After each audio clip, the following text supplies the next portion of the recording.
Ladies and gentlemen, I now have the distinct honor to call upon Yang Berbahagia Datuk Sri Dr. Vijay Eswaran, the Chairman of the University Council, to deliver his address.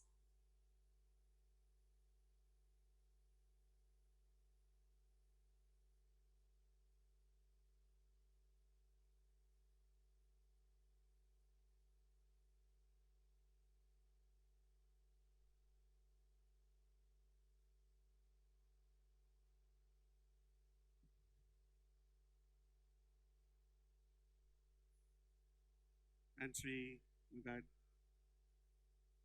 Nashmuddin Khas from the QI University Council, Tan Sri Veerasingham, advisor to the university, members of the University Council, Chairman of QNet, Mr. Richard Zinkovich, Group Managing Director of QI Group, Mr. Kuna Sinadiraja, members, staff, and faculty of QIU, parents, and graduating students. Good afternoon. Today is the day that we have to take a moment to perhaps pause and draw breath, to recognize that life is indeed a very precious thing. As we have just acknowledged, we lost another bright, shining star today in terms of a student, and we should take heed. Life is indeed something to be cherished. I begin this with a short prayer which basically says, Asadoma Satgamaya,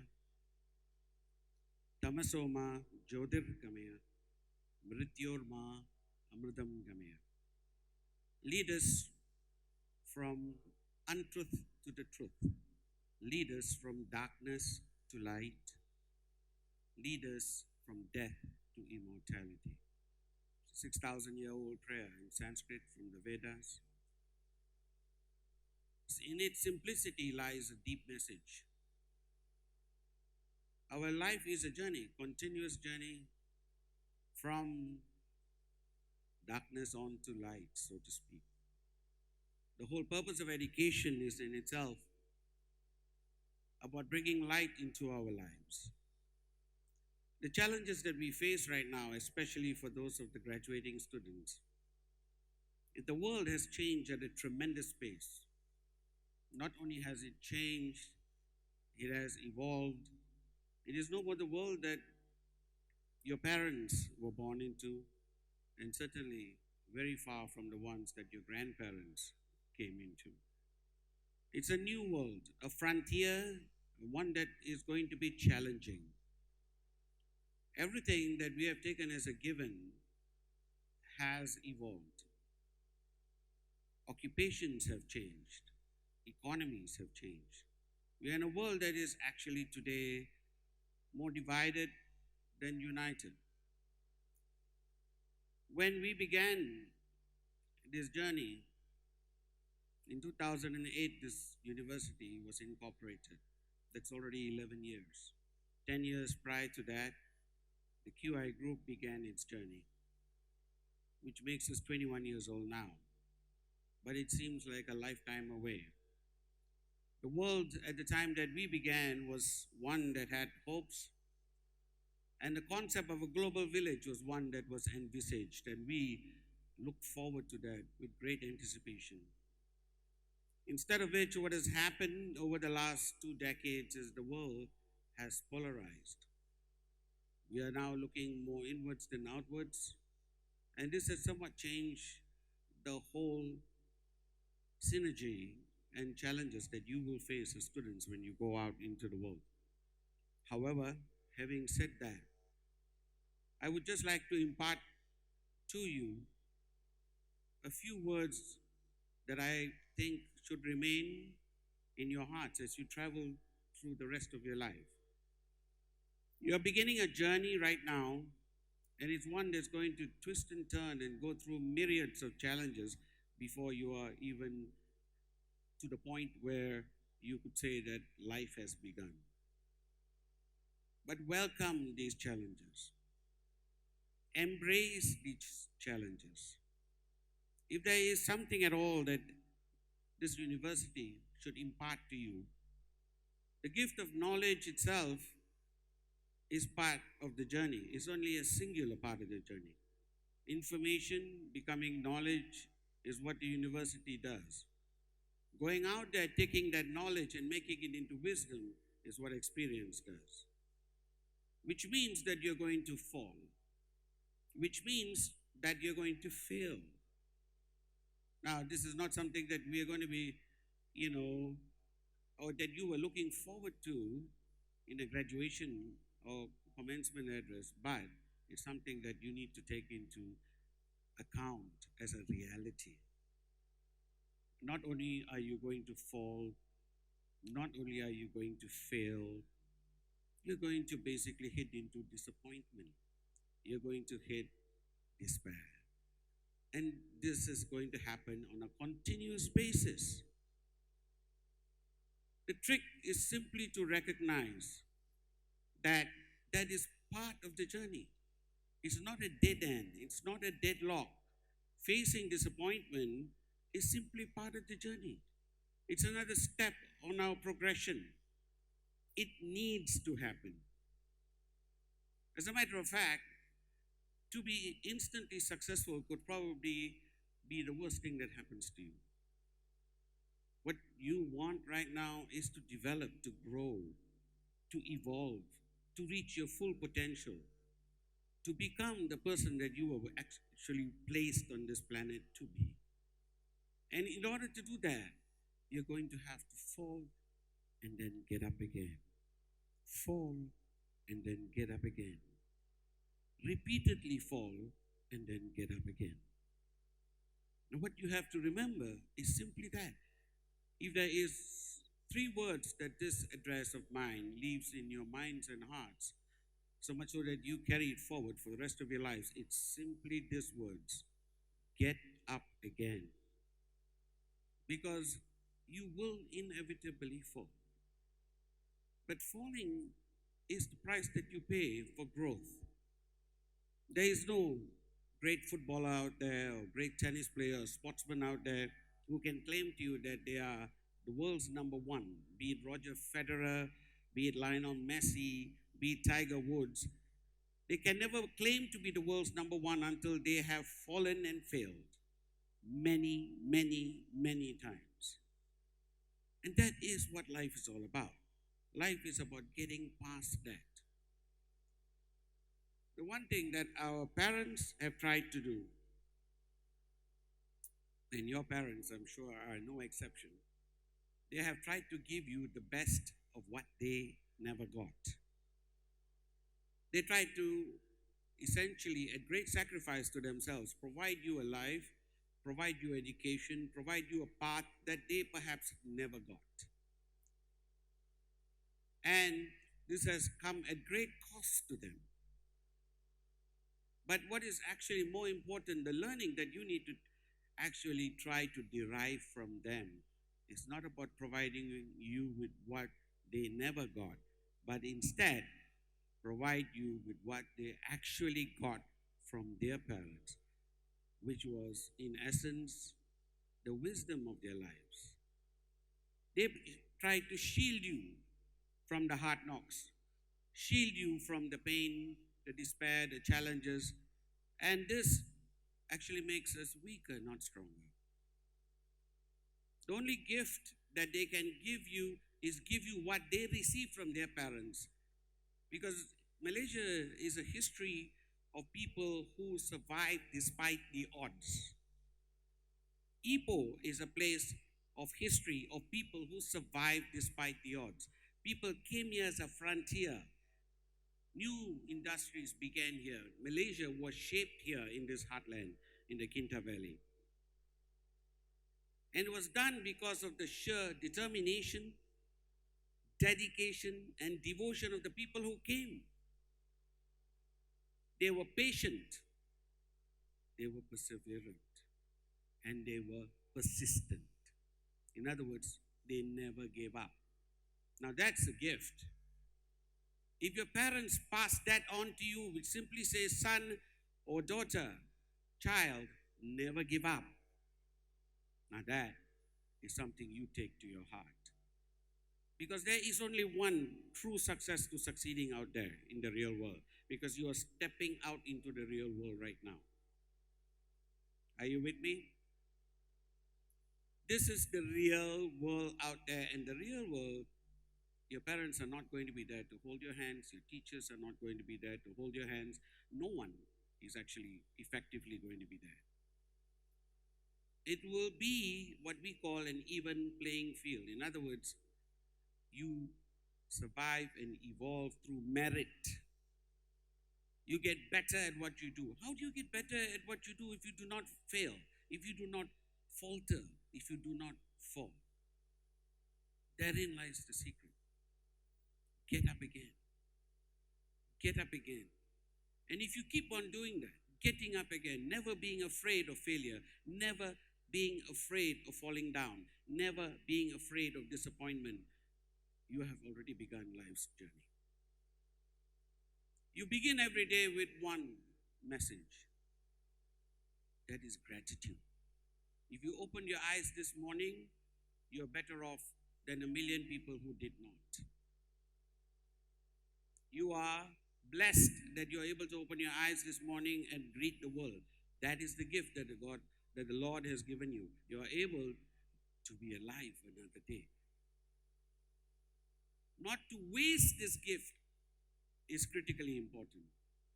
Hence, every day, in the words of Mahatma Gandhi, live every day as if it is your last, but plan for 100 years.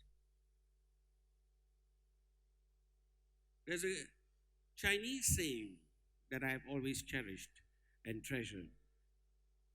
It is the mindset of individuals that make us into who we are. It's not your resume, it's not your degree, it's not your qualifications. The best marks that you carry right now will open doors for you somewhere. But besides opening a door, it's not going to carry you to the top. That journey is different. That journey requires you to have a mindset. So, when you reach a certain point in your career, which you will reach all eventually at some juncture, you will hit what is called a glass ceiling. Now, this glass ceiling means you can see through it, but you can't go through it. The primary reason is that's as far as your knowledge, skills, and experience can take you.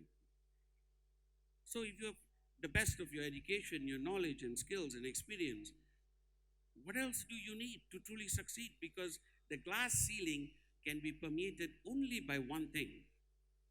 And this is separate from all the talent that you have, the skills that you have, separate from the knowledge that you bring. Then what is it that's going to make you successful? It's a simple thing that we call attitude. If you have the right attitude and you walk out of here with the right attitude, life will open up for you. And the glass ceiling will shatter. Therein lies the true path to success. The ancient Chinese saying that I'm going to basically refer to here says, again, I usually refer to Sun Tzu Ping Fa, which is the art of war of Sun Tzu. But today I picked up another saying that I think is very, very relevant for you.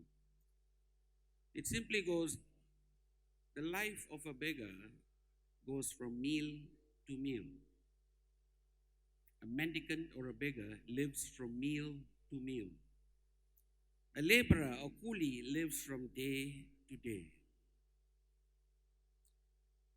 A farm worker or any kind of worker lives from week to week as to when he gets paid.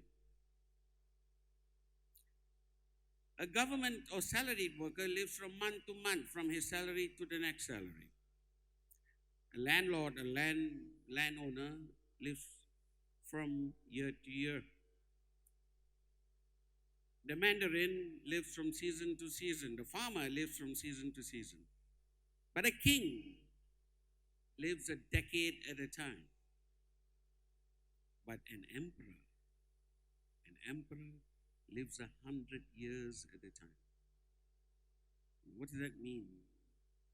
It means that a beggar can only plan for as long as his next meal. A worker plans till his next salary. Farmer plans till the next season. We all plan according to the budget that we have, depending on the income that we derive. But a king or an emperor, a king plans for the length of his lifetime. An emperor, he has to plan for his grandchildren. He plans for the legacy, the dynasty to continue. So the question you ask yourself is, how do you think? Do you think like a beggar, or are you starting to think like an emperor? So as you leave from here, carry that into your mind, into your attitude, into your mindset. Plan. Be prepared, however, for the plans to fail. Planning is not enough, unfortunately. There is another very old saying, English this time, simply goes, man proposes, God disposes. Which simply means that we do all the planning we like, but the master plan is something altogether different. And ultimately, our life moves across as per the master plan. But there are no flaws in the master plan. To be able to accept the master plan, to be able to take it at its best and keep on going, that is the survival. That's the trick to survival. That's the trick to success. So get up again. Every time you fail, you falter, you fall. Get up again. Never give in, never give up. You will never know where the road turns. Giving up just before success comes is sadly, what history has taught us. Most of us do so. Some years ago, they began a process of cleaning up Mount Everest, the world's tallest mountain, highest mountain. And it was a very big venture where they actually went up there by helicopter and started clearing away camps that have been built there for the last 80 or 90 years, ever since man began to scale the mountain. In doing so, what they found was a very interesting and rather important fact. Almost 80 to about 90% of the people who had tried to climb the mountain and failed, and who had abandoned their camps and come down, had reached about nearly 80 or 90% of the ascent. They were just 10% from the peak. They just did not know how close they were. Because of the weather, the storms, the cold, the snow, the avalanches, they cannot see beyond a couple of feet at a time. So 80 to 90% of them had reached their goals almost, and then had given up and climbed all the way down, which by itself is another challenge. And they had given up because of only one thing. They had no idea how close they were to the top. And this is a reflection on all of us. This is a reflection on what you will face in life when you go out there. Giving up too soon. Giving up at the first sign of defeat. At the first sign of despair. This is a mentality, unfortunately, that we as a generation face. The generations before us had lives that were a lot harder, a lot tougher. Hence, they were tougher. So if there's one gift that you can carry moving forward, is to remember this. You will fall, get up again. If you fall, so what? Living for Other people's expectations of you is not the answer. The next challenge that we face as students, as you face as students, and something that unfortunately generation to generation is almost a viral disease, is simply peer pressure. The expectations of those around you, the people that do not really count. Paying attention to what they say should not be the guideline for your lives. Please bear this in mind. Those that talk the most about you care the least. And likewise, you need to take into your hearts the consideration that their thoughts don't count. Prove them wrong. Success is the greatest form of revenge. Are you with me? You want to show them that yes, you can. In the words of our current Prime Minister during his previous regime, Malaysia boleh. I have always loved that, Malaysia boleh. As a Malaysian, it's something that I believe has stood in good stead for me. I came from a multiracial country. This is where I studied. This town is where that basically made me into who I am. I left these shores speaking 3 languages and perhaps another 2 more, simply because I was Malaysian. Nothing unusual for me. But almost wherever I went, that was looked upon as, wow, you can speak 3 languages. And it's a starting for us, because we come from a totally multicultural background, which makes us so much stronger. The world is a melting pot. And more so now than any other generation in the past. We are in a world of information. We are in a world where in a tap of a finger, you can access information from across the planet. You get it faster than anyone else. And in that mix of information is a lot of garbage. Being able to discern that garbage is critically important. To be able to reach true success, I will quote you again from another great epic called the Arthashastra, which is a Sanskrit epic written 1,000 years ago. Chanakya, someone like Sun Tzu, wrote this. And he talks about learning. Viveka, he says, is the first step of learning. Viveka is how we discern what we learn. So you went through Viveka during your secondary school, choosing where you wanted to study, what you wanted to study, and so on. Vichara is where you just went through right now. Completing this degree program is Vichara. Vichara is to do research, analysis, to study the subject matter that you want to practice.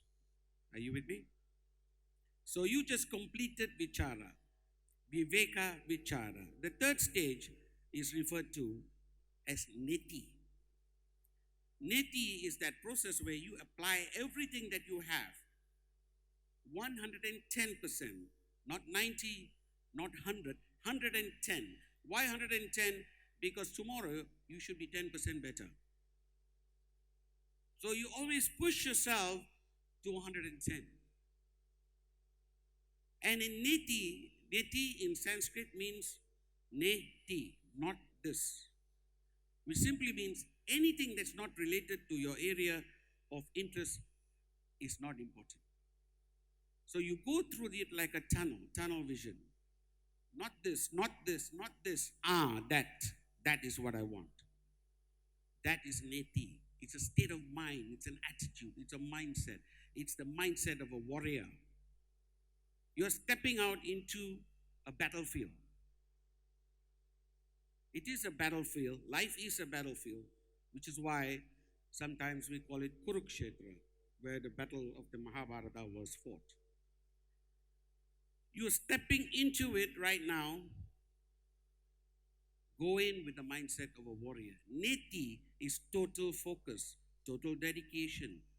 Apply it now, because now is the time that you are building the rest of your life. And then you come to the final stage, the fourth stage. It is simply called Vairagya.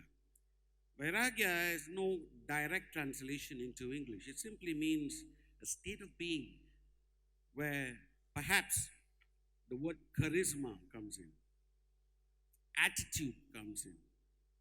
So when you touch Vairagya, you are beyond neti. And that is the point that you try, that you become truly successful. And this has nothing to do with what you have studied this far. All the book knowledge that you carry, everything your lecturers have imparted to you, everything within those 2 years of yours right now is not going to take you there. That journey begins from tomorrow. That journey begins when you give everything that you have and a little bit more every single day. That journey to Vairagya begins when you say, I will get up again. I will get up again. I will get up again. I leave you with a few words from the Upanishads. It's beautiful because it says everything that we need to understand. Simply put, it goes, Tumeva Madasa Pita Tumeva, which means, oh Lord, you are my parents. You are my mother, you are my father, because you gave them to me. They were my first teachers. They were the ones who guided me until now. For them, I am always grateful.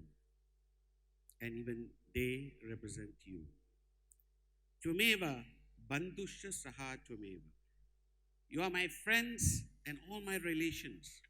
The friends that you have in college, the ones that you encountered along the way, the ones that you met in school. Every single one of them is part of the master plan. And they too have helped evolve and develop the person that you are today. For that, I am grateful. Tumeva Vidya Dravidam Tumeva. Oh Lord, you are my studies, the knowledge that I have derived. You are the work that I am going to do. The work that I do, I offer as worship in your name. And finally, Tvameva Sarvam Mama Deva Deva, which means, oh Lord, you are everything to me. Now, if you keep that in your hearts, you will never fail. Go out there, liberate yourselves, be joyful, have wonderful lives, and change this world as you see it. God bless you all.